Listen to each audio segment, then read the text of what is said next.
नमस्कार जय जगन्नाथ आम चैनल को आपण मानकु बहुत बहुत स्वागत। सांग माने कौन आपण मानकर भी सकाळ 3टारू 5टा मध्यरे बिना अलार्म रे आपे आपे निद भांगी जाउछि कि?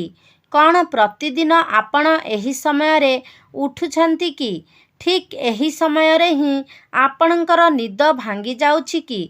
तेबे जदि आपणकर सहित एपरी किछि हेउथाए तेबे भिडियोटी को शेष पर्यंत निश्चय देखंतु। आमर शास्त्र गुड़िकरे एपरी व्यक्ति मानक विषय बहुत रहस्यमयी वर्णना करा जाइछि जहा आपण माने समस्ते जानि नेबा उचित। कारण प्रतिदिन सकाळ 3टारू 5टा मध्यरे निद भांगिबा कौनसी साधारण कथा नुहे। एहा एक प्रकारर ईश्वरंक संकेत भावरे माना जाइथाए। मात्र जदि आपण भाबुछंती जे एहा आपणकर अभ्यास अटे सेथिपाई आपण एही समय रे आपे आपे उठी जाउछंती तेबे आपण भूल अटंती। एहा आपणकर केवल अभ्यास नुहे, एहा पछरे एक बहुत बड़ा रहस्य रहिछि। वैज्ञानिक दृष्टिकोणरू मध्य सकाळ 3टारू 5टा मध्यरे निद भांगिबार एक बहुत बड़ा फायदा मध्य रहिछि जहा द्वारा एही समय रे उठिबा द्वारा आपणଙ୍କୁ एही सबु लाभ प्राप्त होइथाए। जानतरे अथवा अजानतरे आपणଙ୍କ सहित बहुत किछि होइथाए जहा आपणଙ୍କୁ जणा भी पड़ी न थाए। मात्र एही भिडियोटी को देखिला परे आपण जानि जिबे जे आपणଙ୍କ सहित कौन हेउछि, केउ सबु परिवर्तन आपणଙ୍କ जीवन रे हेउछि जहा आपण जानि भी पारु नाहंती। मात्र एहाकू आपणଙ୍କର आत्मा एवं आपणଙ୍କର मन निश्चय जानि पारुथिबो जे आपणଙ୍କ सहित किछि बहुत बड़ा अजब हेउछि जहा आपणଙ୍କର आसुथिबा भविष्यतर संकेत देउछि। सांग माने किछि व्यक्ति इच्छा थिबा सत्वे मध्य 3टारू 5टा मध्यरे उठी पारि न थांती। सेमाने चाहे अलार्म दियंतु किंबा कौनसी व्यक्ति तांकु उठांतु तथापि भी सेमाने उठी पारि न थांती। मात्र किछि व्यक्ति एपरि थांती जेउ मानकर कि अन्य कहार साहाय्य बिना किछि अलार्म न देई मध्य आपे आपे सेमानकर निद 3टारू 5टा मध्यरे भांगी जाइथाए एवं एक प्रकारर एहा ईश्वरंकर एक संकेत होइथाए। तेबे आमे माने आजी जानिबा जे एहीपरि संकेत केवल किछि लोककु ही काहींकी प्राप्त होइथाए। एपरि संकेत मिलिबा पछरे कौन कारण रहिथाए? सांग माने प्रत्येक दिन सकाळू 3टारू 5टा मध्यरे समय अत्यंत महत्वपूर्ण होइथाए। एही समय को शास्त्र अनुसारे ब्रह्म मुहूर्त किंबा अमृत बेला मध्य कुहा जाइथाए। दिनर समस्त प्रहर एवं रातिर समस्त प्रहर मानक मध्यरे एही प्रहरटी को अत्यंत महत्वपूर्ण माना जाइथाए। प्राचीन कालरू ही ऋषि मुनि माने एही समय रे ही निद्रा भंग करिथिले।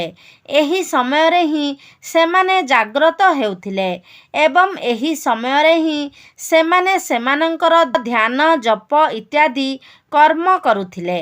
भगवान श्रीकृष्णଙ୍କ मतरे मध्य एही ब्रह्म मुहूर्तरे उठिबा अत्यंत गुरुत्वपूर्ण एवं महत्वपूर्ण बोली कहिछंती। सांग माने शास्त्र रे सूर्योदय पूर्वरु उठुथिबा व्यक्ति मानकर किछि लक्षण विषय रे कुहा जाइछि। सांग माने जदि आपण मध्य सूर्योदय पूर्वरु उठुछंती तेबे आपण एक शृंखलित जीवन जापन करुछंती। आपण एक अनुशासित व्यक्ति अटंती एवं आपण एक निरोगी जीवन जापन मध्य करुछंती। आपणकर व्यक्तित्व निश्चय शांत अटे एवं आपण एक सचोट एवं सत्यप्रिय व्यक्ति अटंती। आपण आपणकर प्रत्येकटी कार्य को संपूर्ण मनोयोग एवं शेष पर्यंत करिबाकू भल पांती। आपण कपट छलना एवं देश ठारू दूरेई रहुथिबा अटंती। ଏବଂ ଯେଉଁ ବ୍ୟକ୍ତିମାନେ ଏପରି କାର୍ଯ୍ୟ କରୁଥାନ୍ତି ସେମାନେ ଆପଣଙ୍କ ଜମା ବି ପସନ୍ଦ ହୋଇନଥାନ୍ତି।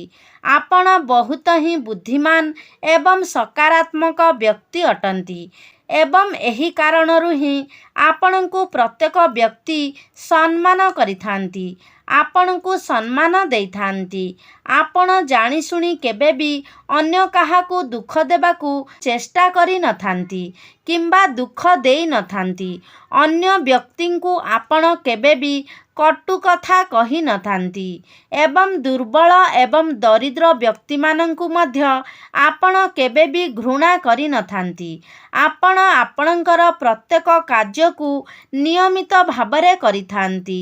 କଠିନ ସମୟରେ ଆପଣ ନିଜ ଲୋକମାନଙ୍କର ହାତ କେବେ ବି ଛାଡ଼ି ନଥାନ୍ତି। ଆପଣ ସର୍ବଦା ନିଜର ମାତାପିତା ଏବଂ ଗୁରୁଜନମାନଙ୍କର ସମ୍ମାନ କରିଥାନ୍ତି ଏବଂ ଆପଣଙ୍କ ପତ୍ନୀ ମଧ୍ୟ ଚରିତ୍ରବାନ ହୋଇଥାନ୍ତି ଏବଂ ଯଦି ଆପଣ ଏକ ମହିଳା ହୋଇଥାନ୍ତି ତେବେ ଆପଣଙ୍କର ସ୍ୱାମୀ ମଧ୍ୟ ଏକ ଚରିତ୍ରବାନ ପୁରୁଷ ଅଟନ୍ତି। ଯଦି ଆପଣଙ୍କ ମଧ୍ୟରେ ଏହିସବୁ ଗୁଣ ରହିଛି ତେବେ ଏହାର କାରଣ ହେଉଛି ଆପଣଙ୍କର ବ୍ରହ୍ମ ମୁହୂର୍ତ୍ତରେ ନିଦରେ ଉଠିବା। ଆପଣଙ୍କର ଏପରି ବ୍ୟକ୍ତିତ୍ୱର କାରଣ ହେଉଛି ଆପଣଙ୍କ ଉପରେ ସେହି ସବୁ ଅଲୌକିକ ଶକ୍ତିର ପ୍ରଭାବ ରହିବା। ମାନାଯାଏ ଯେ ଯେଉଁ ବ୍ୟକ୍ତିମାନେ ସୂର୍ଯ୍ୟୋଦୟ ପୂର୍ବରୁ ଉଠି ସେମାନଙ୍କର କାର୍ଯ୍ୟରେ ଆରମ୍ଭ କରିଥାନ୍ତି ସେମାନଙ୍କୁ ସେମାନଙ୍କର କାର୍ଯ୍ୟରେ ସଫଳତା ମିଳିବାର ସମ୍ଭାବନା ଅଧିକ ରହିଥାଏ। ଯେଉଁ ମହିଳାମାନେ ସୂର୍ଯ୍ୟୋଦୟ ପୂର୍ବରୁ ଉଠି ଗୃହର ମୁଖ୍ୟଦ୍ୱାରର ସଫାସୁତରା କରିଥାନ୍ତି, ଅଗଣାକୁ ସଫା କରିଥାନ୍ତି, ସେହି ମହିଳାର ଗୃହରେ ମାତା ଲକ୍ଷ୍ମୀ ସଦାସର୍ବଦା ବାସ କରିଥାନ୍ତି। ଏପରି ଗୃହକୁ କଦାପି ବି ଦୁଃଖ ଆସିନଥାଏ ଏବଂ ସେହି ଗୃହରେ ସର୍ବଦା ସୁଖ ଏବଂ ଶାନ୍ତି ବନି ରହିଥାଏ। ସୂର୍ଯ୍ୟୋଦୟ ପୂର୍ବରୁ ଜାଗ୍ରତ ହେଉଥିବା ବ୍ୟକ୍ତି ଆପେ ଆପେ ହିଁ ସୂର୍ଯ୍ୟୋଦୟଙ୍କର ପରମ ପ୍ରିୟ ବନିଥାନ୍ତି। ସୂର୍ଯ୍ୟଙ୍କର ପ୍ରଥମ କିରଣ ଯେଉଁ ବ୍ୟକ୍ତି ଉପରେ ପଡ଼ିଥାଏ ସେ ଭାଗ୍ୟବାନ ହୋଇଥାଏ। ସେହି ବ୍ୟକ୍ତିର ଭାଗ୍ୟ ଉଦୟ ହୋଇଥାଏ। ବେଦ ଏବଂ ଶାସ୍ତ୍ରରେ ସୂର୍ଯ୍ୟଙ୍କର ପ୍ରଥମ କିରଣକୁ କାମଧେନୁ ମାତାଙ୍କର କ୍ଷୀର ରୂପରେ ବର୍ଣ୍ଣନା କରାଯାଇଛି। ଯେଉଁପରି ଭାବରେ ମାତା କାମଧେନୁ ମନୁଷ୍ୟର ସମସ୍ତ ମନସ୍କାମନାକୁ ପୂର୍ଣ୍ଣ କରିଥାନ୍ତି ସେହିପରି ସୂର୍ଯ୍ୟଙ୍କର ପ୍ରଥମ କିରଣ ମଧ୍ୟ ମନୁଷ୍ୟର ଭାଗ୍ୟକୁ ବଦଳାଇ ଦେଇଥାଏ, ବ୍ୟକ୍ତିକୁ ସକାରାତ୍ମକ ଶକ୍ତିରେ ପରିପୂର୍ଣ୍ଣ କରିଦେଇଥାଏ। ଯଦି କୌଣସି ବି ଦିନ ଆପଣଙ୍କର ନିଦ 3ଟାରୁ 5ଟା ମଧ୍ୟରେ ଭାଙ୍ଗିବାକୁ ଲାଗୁଛି ତେବେ ଆପଣ ବୁଝିଯାଆନ୍ତୁ ଯେ ଭବିଷ୍ୟତରେ ଆପଣଙ୍କର ଏକ ବହୁତ ବଡ଼ ପରିବର୍ତ୍ତନ ହେବାକୁ ଯାଉଛି। ବ୍ରହ୍ମାଣ୍ଡର ଅଲୌକିକ ଶକ୍ତିମାନେ ଆପଣଙ୍କୁ ସଂକେତ ଦେଇଥାନ୍ତି ଯେ ଆପଣଙ୍କର ଖରାପ ସମୟ ବର୍ତ୍ତମାନ ଠାରୁ ଶେଷ ହୋଇ ଆପଣଙ୍କର ଭଲ ସମୟ ଆରମ୍ଭ ହେବାକୁ ଯାଉଛି। ଆପଣଙ୍କର ଦୁଃଖ ଏବଂ ଦରିଦ୍ରତାର ନାଶ ହେବାକୁ ଯାଉଛି ଏବଂ ଆପଣଙ୍କ ଜୀବନକୁ ସୁଖ ସମୃଦ୍ଧି ଆସିବାକୁ ଯାଉଛି। ପ୍ରତିଦିନ ଏହି ସମୟରେ ଉଠିବା ନିଜକୁ ଈଶ୍ୱରଙ୍କ ସହିତ ଯୋଡ଼ିବାର ରାସ୍ତା ଖୋଲି ଦେଇଥାଏ। ସେହି ସମୟରେ ଦିବ୍ୟ ଶକ୍ତି ଗୁଡ଼ିକ ନିଜର ଚରଣ ସୀମାରେ ରହିଥାନ୍ତି ଏବଂ ମନୁଷ୍ୟକୁ ଅନେକ ପ୍ରକାରର ସଂକେତ ଦେଇଥାନ୍ତି କି ସେହି ବ୍ୟକ୍ତିଙ୍କର ଜନ୍ମ କୌଣସି ଏକ ବଡ଼ କାର୍ଯ୍ୟ ପାଇଁ ହୋଇଛି।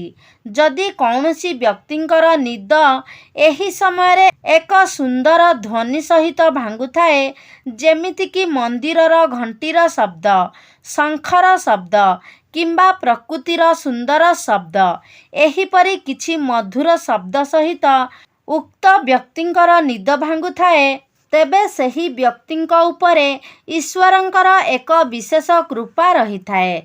ଯେଉଁ ବ୍ୟକ୍ତି ସକାଳୁ ଉଠୁ ଉଠୁ ଗୋମାତାଙ୍କର ଦର୍ଶନ କରିଥାଏ କିମ୍ବା ଗୋବରର ଦର୍ଶନ କରିଥାଏ ସେହି ବ୍ୟକ୍ତି ଅତ୍ୟନ୍ତ ଭାଗ୍ୟଶାଳୀ ଅଟେ।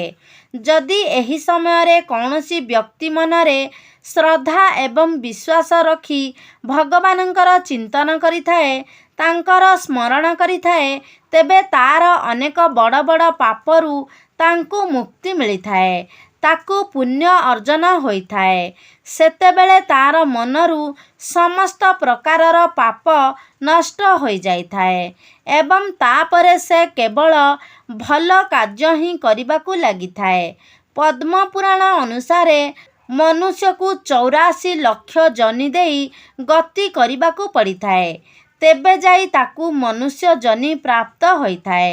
ଏବଂ ଯଦି ସେ ଏହି ମନୁଷ୍ୟ ଜନ୍ମରେ କୌଣସି ବି ପୁଣ୍ୟ କାର୍ଯ୍ୟ କରିନଥାଏ, ତେବେ ତାକୁ ପୁଣି ଥରେ ଏହି 84 ଲକ୍ଷ ଯୋନି ଦେଇ ଗତି କରିବାକୁ ପଡ଼ିଥାଏ ଏବଂ ତାକୁ ମୋକ୍ଷ ପ୍ରାପ୍ତି ହୋଇନଥାଏ। ମନୁଷ୍ୟ ଯୋନି ପ୍ରାପ୍ତ ହେବାର ଅର୍ଥ ହେଉଛି ଯେ ତାକୁ ଏହି 84 ଲକ୍ଷ ଯୋନିରୁ ମୁକ୍ତ ହେବାର ଏକ ଅବସର ମିଳିଛି।